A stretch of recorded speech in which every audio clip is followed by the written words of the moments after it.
أعوذ بالله من الشيطان الرجيم. بسم الله الرحمن الرحيم. واذكر في الكتاب إبراهيم إنه كان صديقا نبيا إذ قال لأبيه يا أبت لم تعبد ما لا يسمع ولا يبصر ولا يغني عنك شيئا يا أبت إني قد جاءني من العلم ما لم يأتك فاتبعني أهدك صراطا سويا يا أبت لا تعبد الشيطان إن الشيطان كان للرحمن عصيا يا أبت إني أخاف أن يمسك عذاب من الرحمن فتكون للشيطان وليا قال أراغب أنت عن آلهتي يا إبراهيم لئن لم تنته لأرجمنك واهجرني مليا قال سلام عليك سأستغفر لك ربي إنه كان بي حفيا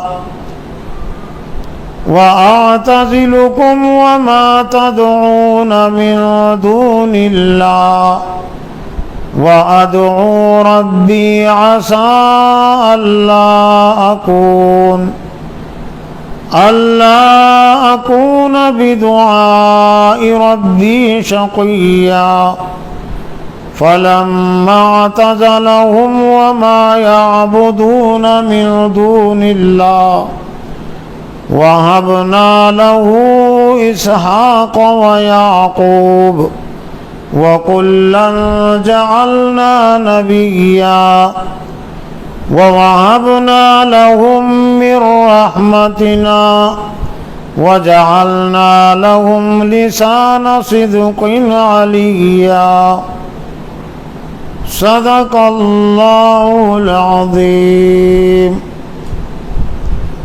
محترم اساتذہ اکرام اور عزیز طلبہ، ابھی آپ کے سامنے قرآن مجید کے سورہ مریم کے تیسرے رکوع کی تلاوت کی گئی. پاروں کی ترتیب اور تقسیم کے لحاظ سے یہ 16ویں پارے کے 6 رکوع کی آیتیں ہیں، اور سورت کی آیات کے لحاظ سے یہ سورہ مریم کی آیت نمبر 41 سے 50 ہے. گویا کہ 10 آیات پر مشتمل ہے یہ رکوع. آج کے درس کا جو عنوان ہے وہ گزشتہ ہفتے جو درس ہوا تھا اس انجمن میں، اسی سے عنوان اور موضوع جڑا ہوا ہے آج کے درس کا. سیرت ابراہیم علیہ السلام. اور اس سے پہلے کے درس میں بات آئی تھی کہ حضرت ابراہیم علیہ السلام کی سیرت کے 5 عنوانات اور موضوعات بنتے ہیں، جن میں سے گزشتہ ہفتے کے درس میں 2 موضوع کے تعلق سے کچھ باتیں آئی تھی: طلب حق اور قبول حق. تیسرا عنوان اور موضوع وہ ہے دعوت حق. چوتھا عنوان اور موضوع ہجرت حق، اور پانچواں عنوان اور موضوع وہ ہے محبت حق یا محبت رب۔ تو آج کے اس خلاصے درس میں جو دعوت حق کا عنوان اور موضوع ہے، حضرت ابراہیم علیہ السلام کی سیرت کے حوالے سے یہ پورا رکوع اسی پر مشتمل ہے۔ ویسے حضرت ابراہیم علیہ السلام کی جو دعوت ہے وہ قرآن مجید میں صرف کسی ایک ہی مقام پر نہیں ہے، کسی ایک ہی رکوع میں یا ایک ہی پارے میں نہیں ہے۔ قرآن مجید کے مختلف رکوعات میں، مختلف پاروں میں، مختلف آیات میں حضرت ابراہیم علیہ السلام کی دعوت کا پہلو بہت ہی وضاحت اور صراحت کے ساتھ بہت ہی مؤثر انداز میں اللہ تعالیٰ نے اس کو بیان کیا ہے۔ تو چونکہ اس کے بعد وہ اور زیادہ دروس نہیں ہو سکیں گے، تو میں نے مناسب سمجھا کہ یہ دعوت حق کا عنوان اور موضوع اور محبت رب اور محبت حق کا عنوان اور موضوع اگرچہ پورا نہ ہو، لیکن سورہ صافات کی چند آیات کے حوالے سے اخیر کے حصے میں وقت رہا، موقع رہا، تو انشاءاللہ وہ قربانی کے حوالے سے جو حضرت ابراہیم علیہ السلام کو حکم ہوا تھا اپنے بیٹے اسماعیل کے گلے پر چھری چلانے کا، جس کا تذکرہ سورہ صافات کی آیت میں ہے، اور اس کا عنوان اور موضوع جو بنتا ہے وہ ہے محبت رب۔ ہجرت کے حوالے سے تو اس سے پہلے کی بھی درس میں بات آئی تھی کہ حضرت ابراہیم علیہ السلام نے جو ہجرت کی وہ بہت لمبی اور بڑی ہجرت تھی، تقریباً 3500 کلومیٹر پر مشتمل، اور ہجرت کے ایک طرح سے دو حصے رہے ہیں۔ ملک عراق سے فلسطین کی طرف 2000 کلومیٹر کا فاصلہ، اور وہاں پر حضرت ابراہیم علیہ السلام نے اللہ کے حکم سے اپنی بیوی حضرت سارہ کو بسایا، اور ان سے حضرت اسحاق علیہ السلام پیدا ہوئے، اور دوسری بیوی حضرت حاجرہ علیہ السلام کو اللہ کے حکم سے پھر مکہ میں بسانے کا حکم ہوا۔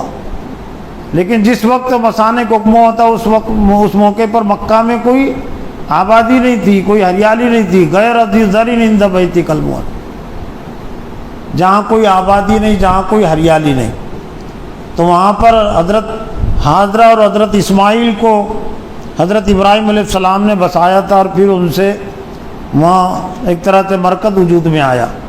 یہاں بیت المقدس ایک مرکز وجود میں آیا حضرت اسحاق کے ذریعے سے، اور حضرت اسماعیل علیہ السلام کے ذریعے سے پھر خانہ کعبہ۔ تو دعوت حق کا عنوان اور موضوع وَاذْكُرْ فِي الْكِتَابِ ابراہیم، جہاں سے اس رکوع کا آغاز ہوتا ہے تو انداز بھی بہت اہم ہے۔ اللہ نے حکم دیا حضرت محمد صلی اللہ علیہ وسلم کو سب سے پہلے، اور ذکر کرو، یاد کرو، فی الکتاب ابراہیم، کتاب میں ابراہیم علیہ السلام کو، انہ کان صدیقا نبیہ، بے شک وہ سچے نبی تھے۔ لیکن حضرت صلی اللہ علیہ وسلم کو خطاب کر کے جو احکام دیے گئے وہ پوری امت کے لیے ہیں، خصوصی طور سے تمام ایمان والوں کے لیے۔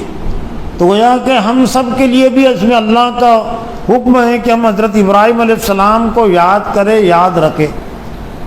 یاد کرنے کا مطلب صرف یہ نہیں ہے کہ کوئی ابراہیم علیہ السلام کے نام کی تسبیح پڑھے، یا ابراہیم یا ابراہیم۔ یاد کرنے اور یاد رکھنے کا مطلب یہ ہے کہ حضرت ابراہیم علیہ السلام کی جو قربانی ہے، حضرت ابراہیم علیہ السلام کی جو زندگی ہے، اور اس زندگی میں آپ نے جو کام انجام دیے، ان کاموں کو یاد کرے اور یاد رکھے۔ وَاذْكُرْ فِي الْكِتَابِ ابراہیم، اس کتاب میں ابراہیم علیہ السلام کو بھی آپ یاد کرے، یاد رکھے، بے شک وہ سچے نبی تھے۔ اپنے باپ کو حضرت ابراہیم علیہ السلام نے جو دعوت دی، وہ دعوت کی بہت اہم اور بنیادی نصیحتیں ان آیتوں میں ہیں۔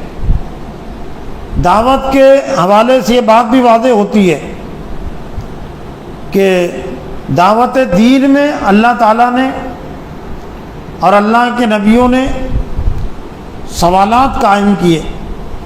سوال قائم کرنے سے ذہن متوجہ ہوتا ہے، دل متوجہ ہوتا ہے، تو تاکہ بات سمجھنے میں آسانی ہو تو اللہ تعالیٰ نے کائنات سے متعلق بھی سوالات کیے تمام انسانوں سے. امن خلق السماوات والارض، کس نے پیدا کیا آسمان اور زمین کو؟ امن یرزقکم، تم کو کون رزق دیتا ہے، بارش کون برساتا ہے؟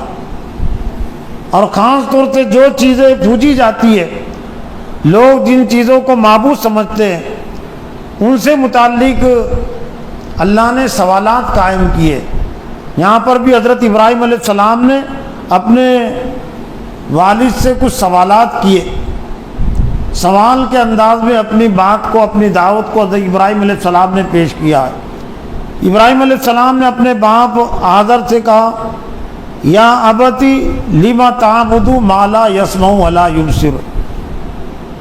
کہا حضرت ابراہیم علیہ السلام نے اپنے باپ سے کہ اے میرے ابا، کیوں آپ عبادت کرتے ہیں اس کی ما لا یسمع ولا یبصر، جو نہ سنتا ہے اور نہ دیکھتا ہے. یعنی یہ جو بت تھے پتھروں کے بنے ہوئے، جو مورتیاں تھیں، مورتیوں کے اندر، پتھروں کے اندر سننے اور دیکھنے کی طاقت نہیں ہے. کام کرنا تو بہت آگے کی چیز ہے، نفع دینا، کسی کو نقصان پہنچانا، یہ تو بہت آگے کی بات ہوتی ہے. لیکن زیادہ تر چیزیں جو پوجی جاتی ہے وہ بے جان چیزیں ہیں، اور ان چیزوں کو خود انسانوں نے اپنے طور سے گھڑا ہے، بنایا ہے. پتھر تو اللہ تعالیٰ نے بنایا، اللہ تعالیٰ نے مورتیاں نہیں بنائی،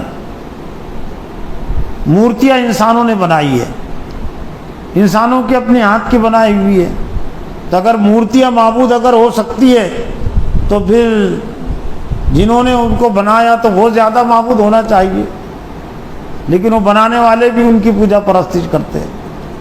اور زیادہ تر آج بھی جو مورتیاں بنانے والے ہیں وہ بہت معاشرے میں بہت حقیر شمار ہوتے ہیں، غریب شمار ہوتے ہیں. ہندوستان میں بھی عام طور سے جو قبیلہ ہندوؤں کا مورتیاں بناتا ہے، وڈر قبیلہ، پتھر جو پھوڑتے ہیں وہی بناتے ہیں مورتیاں، آدیواسی ہے. تو اگر اس کو ہی موضوع بحث اگر بنا لیا گیا تو یہ خود مورتی پوجا کے پیچھے کس طرح کی مفاد پرستی ہے اور کس طرح سے لوگوں کو بیوقوف بنانا ہے وہ بات واضح آ جائیں. لیکن عام طور سے لوگ ان کو موضوع بحث نہیں بناتے. برہمن اس لیے زیادہ باعزت شمار ہوتے ہیں کہ مورتیوں کی یہ دیکھ ریکھ کرتے ہیں، مندروں کی دیکھ ریکھ کرتے ہیں نا، زیادہ تر وہی مہنت بنے ہوئے. لیکن مورتیاں بناتا کون ہے؟ برہمن تو نہیں بناتے. تو برہمن جس طرح سے معزز شمار ہوتے ہیں تو وڈر قبیلہ اور یہ آدیواسی، یہ ان سے زیادہ معزز ہونا چاہیے تھا نا. اگر اس کو موضوع بحث اگر بنا دیا گیا ہندوستان میں تو یہ ہندو دھرم کی خود کلی کھل جائیں گی. یہ مورتی پوجا کی خود کلی کھل جائیں گی اگر اس کو موضوع بحث بنا دیا گیا. تو یہ انسانوں کے اس دور میں بھی، حضرت ابراہیم علیہ السلام کے دور میں بھی یہ جو مورتیاں پوجی جاتی تھی تو ان کے بنانے والے بھی معاشرے کے بہت ہی کمتر لوگ ہوتے تھے. ہاں، اس کے نام پر کھانے والے بہت زیادہ معزز ہوتے تھے. جب وہ مندر میں آ جاتی ہے تو پھر اس کے نام پر لوگ زیادہ لوگوں سے روپیہ پیسہ بھی لیتے ہیں. تو اے میرے ابا، آپ اس کی عبادت کیوں کرتے؟ مالا یسمع ولا یبصر ولا یغنی عنک شیئا، کہ یہ مورتیوں کے اندر، بتوں کے اندر دیکھنے کی بھی صلاحیت نہیں، سننے کی صلاحیت، جو دیکھتے ہیں نہ سنتے ہیں، ولا یغنی عنک شیئا، اور کوئی چیز سے آپ کو بے نیاز نہیں کرتے. یعنی یہ مورتیوں کے اندر فائدہ پہنچانے کی طاقت اور قوت نہیں ہے. چاند اور سورج کی جو پوجا پرستش کرتے ہیں یا گائے کی جو پوجا پرستش کرتے ہیں اس پر بھی سوال قائم ہو سکتا ہے. ویسے تو کسی چاند نے نہیں کہا کہ میری پوجا پرستش کرو، کسی سورج نے نہیں کہا کہ میری پوجا پرستش کرو، کسی گائے نے نہیں کہا کہ میری پوجا پرستی، یہ اپنے ان کا وہم ہے، ان کا گمان ہے کہ یہ پوجنے کے لائق ہے، ورنہ جتنی بھی چیزیں پوجی جاتی ہے کسی نے پتھر نے کسی مورتی نے آ کر تو نہیں کہا کہ میری پوجا پرستی کی جائے۔ ایک طرح سے اس کے پیچھے بھی نفس کی پوجا پرستش ہوتی ہے، نفس کو پوجتا ہے انسان، لیکن بہانے کے طور پر، ذریعے کے طور پر وہ اور چیزوں کو سامنے لے آتا ہے تاکہ اس کو اپنے بہکنے کا، تاکہ وہ نہ کہہ سکے کہ میں اپنے نفس کی پوجا پرستش کر رہا ہوں، حالانکہ اپنے نفس کی پوجا پرستش کر رہا ہے وہ۔ یا ابتی انی قد جاءنی من العلم ما لم یاتک فاتبعنی اہدک صراطا سویا۔ دوسری آیت میں حضرت ابراہیم علیہ السلام نے اپنے باپ سے کہا کہ اے میرے ابا، میرے پاس وہ علم آ گیا ما لم یاتی کا، جو آپ کے پاس نہیں ہے، یعنی نبوت اور رسالت کا علم، وہ یہ الہی کا علم جو اللہ نے مجھ کو عطا کیا ہے، وہ آپ کے پاس نہیں ہے۔ فاتبعنی، تو آپ میری اتباع اور پیروی کیجیے۔ تو دعوت دین کا ایک اہم تقاضا یہ ہے کہ وہ اللہ کے کلام کی طرف لوگوں کو بلائے، اللہ کے کلام کو پیش کرے دعوت میں۔ حضرت ابراہیم علیہ السلام نے بھی اپنی بات کو نہیں پیش کیا، اللہ کے کلام کو پیش کیا، اللہ نے جو علم ان کو عطا کیا تھا۔ حضرت ابراہیم علیہ السلام نے بھی اسی کی اتباع اور پیروی کی جو اللہ نے ان پر نازل کیا تھا، اور یہی حکم حضرت محمد صلی اللہ علیہ وسلم کو بھی ہوا ہے۔ یا ایھا الرسول بلغ ما انزل الیک من ربک وان لم تفعل فما بلغت رسالتہ واللہ یعصمک من الناس۔ اے رسول صلی اللہ علیہ وسلم، بلغ یعنی تبلیغ کر دیجئے، پہنچا دیجئے۔ تبلیغ کے معنی پہنچانے کے ہیں، مبلغ پہنچانے والا، جو آپ کی طرف، لیکن اہم جو چیز ہے ما انزل الیک، جو آپ کی طرف نازل کیا گیا اس کو آپ پہنچائیے۔ اور اگر آپ نے ایسا نہیں کیا فما بلغت رسالتہ، تو آپ نے رسالت کا ایک طرح سے حق ادا نہیں کیا، رسالت کو نہیں پہنچایا۔ لیکن جو بھی اللہ کے کلام کو لوگوں تک پہنچاتے ہیں تو دنیا میں جو بڑے ہیں وہ ناراض ہو جاتے ہیں، دشمن ہو جاتے ہیں، تو اللہ نے پھر ایک طرح سے اس کا بھی حل پیش کیا، توڑ پیش کیا، واللہ یعصمک من الناس، اللہ لوگوں سے آپ کو بچانے والا ہے۔ یعنی جو مشکلات پریشانیاں آتی ہے باطل حکمرانوں کی طرف سے، باطل افراد کی طرف سے، آپ ان سے نہ ڈرے، آپ ان کا کوئی لحاظ اور خیال نہ کرے، ہم آپ کو بچانے والے ہیں۔ تو حضرت ابراہیم علیہ السلام نے اپنے والد آذر سے کہا کہ میرے پاس وہ علم آ گیا جو آپ کے پاس نہیں ہے، تو آپ میری اتباع اور پیروی کیجیے۔ اس سے بات واضح ہوتی ہے کہ اگر بیٹے کے پاس علم ہے، باپ کو علم نہیں ہے، تو بیٹی کی ذمہ داری ہے کہ باپ کو بھی وہ دعوت دے اور یہ کہے کہ میری اتباع اور پیروی آپ کیجیے، اس لیے کہ میرے پاس علم ہے اللہ کا، وہ آپ کے پاس نہیں۔ آدی کا صراطا سویا، میں آپ کو سیدھا راستہ دکھانے والا ہوں۔ یا ابت لا تعبد الشیطان، اے میرے ابا شیطان کی عبادت مت کیجیے، ان الشیطان کان للرحمن عصیا، بے شک شیطان رحمان کا بڑا نافرمان ہے، رحمان کے لیے وہ نافرمان ہے۔ تو دراصل یہ مورتیوں کی پوجا، یہ شیطان کی پوجا پرستش ہے، یعنی مورتیوں کی پوجا کو حضرت ابراہیم علیہ السلام نے کہا کہ شیطان کی عبادت آپ مت کیجیے، اس لیے کہ اس کے پیچھے شیطان کی کارستانی ہوتی ہے۔ شیطان کا کوئی پتلا بنا کر نہیں پوجتا، ویسے شیطان کس کو نظر بھی نہیں آتا، بلکہ شیطان کے نام سے لوگ ڈرتے ہیں۔ شیطان کی اتباع اور پیروی کرنے والے بھی شیطان سے ڈرتے ہیں، شیطان سے کسی کو محبت نہیں ہوتی، حالانکہ شیطان کی پیروی کر رہے ہیں، لیکن شیطان کے لفظوں سے ان کو ڈر لگتا ہے، اور کسی سے نفرت کا، بیداری کا اظہار اگر کرنا ہے تو کہتے ہیں یہ بڑا شیطان ہے، حالانکہ وہ خود بڑے شیطان ہیں۔ وہ شیطان کیا ہو تو بیچارہ نظر بھی نہیں آتا، یہ شیطان خود بنے ہوئے ہیں، شیطان کو گالیاں دے رہے۔ تو شیطان اپنے رحمان کا بڑا نافرمان ہے۔ یا ابت انی اخاف ان یمسک عذاب من الرحمن فتکون للشیطان ولیا، اے میرے ابا مجھ کو اس بات کا ڈر ہے کہ رحمان کا عذاب تم کو پکڑ لے گا۔ دعوت دین کا ایک اہم تقاضا اللہ کے غضب اور عذاب سے ڈرانا ہے۔ خوشخبری وہ بہت بات کی چیز ہے. جس نے ایمان قبول کر لیا، نیکی کا راستہ اختیار کر لیا، تو اس کو خوشخبری دی جا سکتی ہے، اس کو جنت کی بشارت سنائی جا سکتی ہے.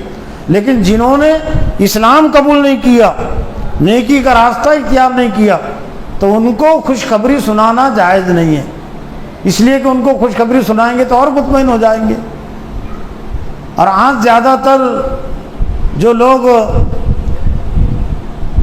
ہر دھرم ہو گئے اور دین سے غافل ہونے کے باوجود بھی آخرت کے متعلق مطمئن ہو گئے، تو اس کا ایک بنیادی سبب یہ ہے کہ دین کے حوالے سے، تعلیم اور تربیت کے حوالے سے زیادہ تر خوشخبریاں ہی سنائی جا رہی ہے، جنت کی بشارتیں دی جا رہی ہے، اللہ کے عذاب اور غضب سے نہیں ڈرایا جا رہا ہے. تو دعوت دین کا جو پہلا تقاضا ہے وہ ہے اللہ کے عذاب سے ڈرانا. اس دنیا میں بھی اللہ کا عذاب آتا ہے نافرمانی کے نتیجے میں، اور آخرت کا تو آتا ہی ہے. تو اے میرے ابا، مجھ کو اس بات کا ڈر ہے کہ رحمان کا عذاب تو ان یمسک عذاب من الرحمن، رحمان کا عذاب تم کو پکڑ لے گا اور تم شیطان کے دوست بن جاؤ گے. اب حضرت ابراہیم علیہ السلام کی جو نصیحتیں تھی بہت دل نشین تھی، مؤثر بھی تھی، اور اس میں محبت کا پہلو بھی تھا باپ کے لیے. اس میں کوئی والد کی نافرمانی نہیں تھی، اور والد کے ساتھ کوئی بدسلوکی کا پہلو بھی نہیں تھا، اور کوئی ڈانٹ ڈپٹ کی بات بھی نہیں تھی. لیکن جب کوئی حق کا اندھا دشمن ہو جاتا ہے اور شیطان کا دوست ہو جاتا ہے، تو پھر اچھی بات بھی اس کو بہت بری لگتی ہے، اور بری باتیں اس کو اچھی لگتی ہے. بری باتوں سے خوش ہوتا ہے، اچھی باتوں سے ناراض ہوتا ہے. تو اچھی باتیں تھی یہ، لیکن شیطان برا بنا دیتا ہے. تو حضرت ابراہیم علیہ السلام نے حضرت ابراہیم علیہ السلام نے جو نصیحتیں کی، تو باپ نے ان نصیحتوں کا جو اثر لیا وہ ایک طرح سے بالکل مخالفت کا اثر، مخالفانہ اثر، حسد اور جلن. قال اراغب انت عن آلیتی یا ابراہیم، آزر نے کہا کہ اے ابراہیم، کیا تو میرے معبودوں سے اعراض کرتا ہے، تو ان سے بے رخی برتتا ہے.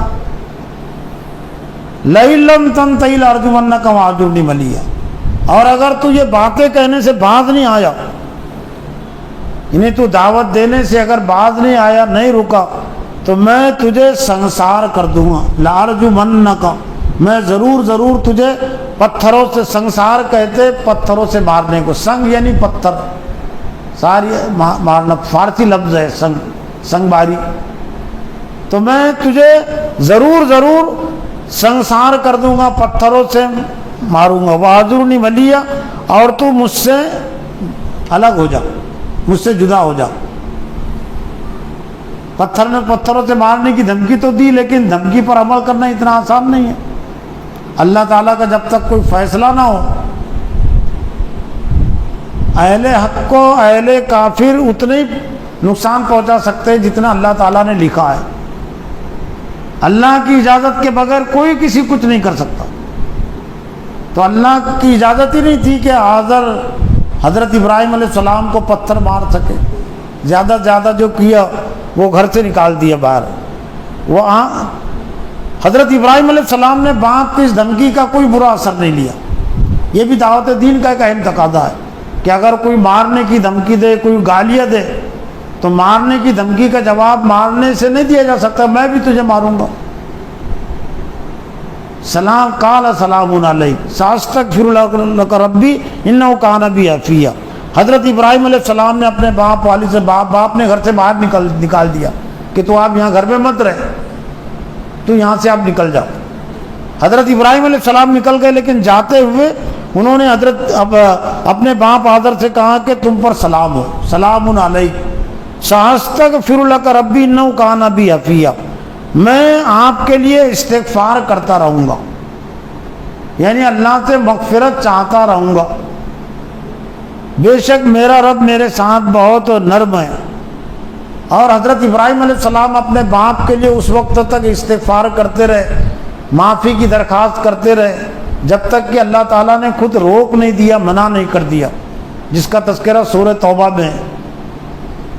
جب اللہ تعالیٰ نے منع کر دیا کہ تمہارا جو باپ ہے آزر اب یہ اسلام لانے والا نہیں ہے، یہ مشرک کی حالت میں مرنے والا ہے، شرک کی حالت میں موت ہونے والی ہے، تو آپ اس کے لیے باپ کے لیے مغفرت کی دعا نہ کریں۔ ہدایت کی دعا تو کی جا سکتی ہے موت تک بھی، کہ اللہ تعالیٰ میرے والد کو ہدایت دے دے، میرے خاندان کو ہدایت دے دے، یا دنیا میں جتنے بھی ظالم جابر ہیں ان کی بھی ہدایت کی دعا کی جا سکتی ہے، لیکن مغفرت کی دعا صرف مومنین کے لیے کی جا سکتی ہے۔ جو ایمان کی حالت میں دنیا سے گیا تو اس کے لیے کی جا سکتی ہے مغفرت کی دعا، جو شرک کی حالت میں مرا ہے اس کے لیے مغفرت کی دعا جائز نہیں ہے۔ اللہ تعالیٰ نے روک دیا، اللہ کے رسول کو بھی روک دیا اہل ایمان کہ ما کان للنبی والذین آمنوا ان یستغفروا للمشرکین ولو کانوا اولی قربی، نبی کے لیے اور ایمان والوں کے لیے جائز نہیں ہے کہ وہ مشرکین کے لیے دعائے مغفرت کرے اگرچہ ان کے قریب رشتہ دار کیوں نہ ہو۔ اور یہ آیت کے جو نزول کا جو سیاق اور سباق ہے وہ ہے ابو طالب کی وفات کا، موت کا موقع۔ ابو طالب حضرت محمد صلی اللہ علیہ وسلم کے چچا تھے، اور زندگی بھر آپ کی انہوں نے حمایت کی ہے، آپ کا دفاع بھی کیا ہے، مدافعت بھی کی ہے، اور مشرکین مکہ کے سرداروں کی دشمنی مخالفت بھی مول لی ہے حضرت محمد صلی اللہ علیہ وسلم کی خاطر، لیکن بھتیجا ہونے کی بنیاد پر وہ مدد کرتے تھے، صرف اللہ کے رسول ہونے کی بنیاد پر مدد نہیں کی انہوں نے کہ میرا بھتیجا ہے۔ اور ان کے باپ نے ان کو وصیت کی تھی عبد المطلب نے کہ اپنے بھتیجے کا خیال رکھنا، تو اس بنیاد پر اللہ کی رضا پیش نظر نہیں تھی نا، لیکن اللہ کے رسول کی شدید خواہش تھی کہ ابو طالب نے جس طرح سے زندگی بھر میری مدد کی ہے تو آخرت میں اللہ کے عذاب سے بچ جائے، لیکن اللہ کے عذاب سے بچنے کے لیے ہدایت قبول کرنا ضروری ہے۔ ہدایت کی دعا بھی مانگتے تھے، لیکن وہ چونکہ طلب نہیں تھی ابو طالب میں، نام تو تھا ابو طالب لیکن ماں بے طلب، یعنی سب سے زیادہ بے طلب، کہ حضرت محمد صلی اللہ علیہ وسلم پر ایمان لانے والے مکہ کے باہر کے لوگ بھی ہیں، لیکن قریب ترین ہونے کے رشتہ ہونے کے باوجود بھی انہوں نے قبول نہیں کیا۔ تو اللہ تعالیٰ نے جب انتقال ہو گیا تو اللہ کے رسول نے یہ سمجھا کہ شاید مغفرت کی دعا کرنے سے ان کی مغفرت ہو جائیں گی، تو اللہ نے روک دیا کہ تم ابو طالب کے لیے اور کسی رشتہ دار کے لیے دعائیں مغفرت نہیں کر سکتے۔ وَأَعْتَزِلُكُمْ وَمَا تَدْعُونَ مِن دُونِ اللَّهِ، حضرت ابراہیم علیہ السلام نے کہا کہ میں تمہیں چھوڑ رہا ہوں، میں تم سے الگ ہو رہا ہوں، وَمَا تَدْعُونَ مِن دُونِ اللَّهِ، اور اللہ کے علاوہ جن کی تم پوجا پرستش کرتے ہو میں ان سے بھی الگ ہو رہا ہوں۔ وَأَدْعُو رَبِّي، اور میں صرف پکاروں گا، میں دعا کروں گا اپنے رب سے، میں اپنے رب کو ہی پکاروں گا۔ عسیٰ اللہ اکون بدعاء ربی شقیہ، قریب ہے کہ میں رب کو پکاروں، اور میں رب سے پکارنے میں کبھی بھی نا امید اور نامراد نہیں ہوا ہوں، یعنی میرے رب نے میری دعا قبول کی ہے۔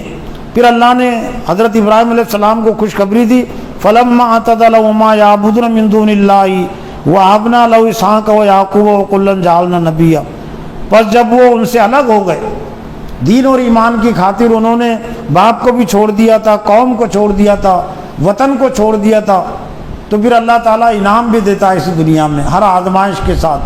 تو اللہ تعالیٰ نے فرمایا کہ ہم نے ان کو عطا کیا اسحاق علیہ السلام، اور پھر دوسرے مقام پر حضرت ابراہیم علیہ السلام کا بھی تذکرہ، دو اولاد حضرت اللہ نے آپ کو عطا کی بڑھاپے کی حالت میں، اور اسحاق علیہ السلام کے بعد یعقوب علیہ السلام، اور پھر یعقوب علیہ السلام کے ذریعے سے بنی اسرائیل کے 12 قبیلے وجود میں آئے۔ یعقوب علیہ السلام کے 12 بیٹے تھے جن میں حضرت یوسف بھی تھے، تو 12 قبیلے وجود میں آئے، اور پھر ایک لمبی تاریخ ہے بنی اسرائیل کی، 2500 سالہ تاریخ، دنیا میں ایک طرح سے لوگوں کو دعوت دینے کی اللہ تعالیٰ نے وہ کام ان کے سپرد کیا تھا، لیکن انہوں نے پھر کوتاہی کی تو اللہ نے معذور کر دیا، اور وہ کام پھر اللہ تعالیٰ نے بنی اسماعیل کو ہم کو عطا کیا، حضرت محمد صلی اللہ علیہ وسلم اور محمد صلی اللہ علیہ وسلم کے ماننے والوں کو۔ وہ کلن جعلنا نبیہ، اور ہم نے ان دونوں کو بھی، یعنی حضرت اسحاق علیہ السلام کو بھی اور حضرت یعقوب علیہ السلام کو بھی ہم نے نبی بنایا، اور ہم نے ہماری رحمت سے ان کو عطا کیا۔ وہ جعلنا لہم لسان صدق علیہ، اور ہم نے بنایا ان کے لیے زبان کی سچائی کی بلندی، یعنی بعد میں آنے والوں کے لیے ہم نے ان کا ذکر خیر باقی رکھا۔ دنیا میں آج بھی نام کے لحاظ سے ہی صحیح حضرت ابراہیم علیہ السلام کے ماننے والے سب سے زیادہ ہے۔ یہود نصارہ یہ بھی ابراہیم علیہ السلام کے ماننے کے دعوے دار ہیں، حالانکہ ان کے کاموں کو نہیں مانتے، لیکن مانتے کہ ہم ابراہیم علیہ السلام کے ماننے والے ہیں۔ اور مسلمان تو ہے ہی، تو گویا کہ عیسائیوں کی تقریباً 50% آبادی ہے، مسلمانوں کی تقریباً 30% آبادی ہے، یہود کی آبادی تو بہت کم ہے، 1% سے بھی کم ہے، لیکن گویا کہ دنیا میں 80% کے قریب لوگ حضرت ابراہیم علیہ السلام کے ماننے کے دعوے دار ہیں، جبکہ ان کی زندگی میں ان پر ایمان لانے والے بہت کم تھے۔ اللہ سے دعا ہے کہ اللہ تعالیٰ مجھے بھی اور آپ کو بھی حضرت ابراہیم علیہ السلام کی زندگی سے نصیحت حاصل کرنے کی توفیق عطا فرمائے۔ وآخر دعوانا الحمد للہ رب العالمین۔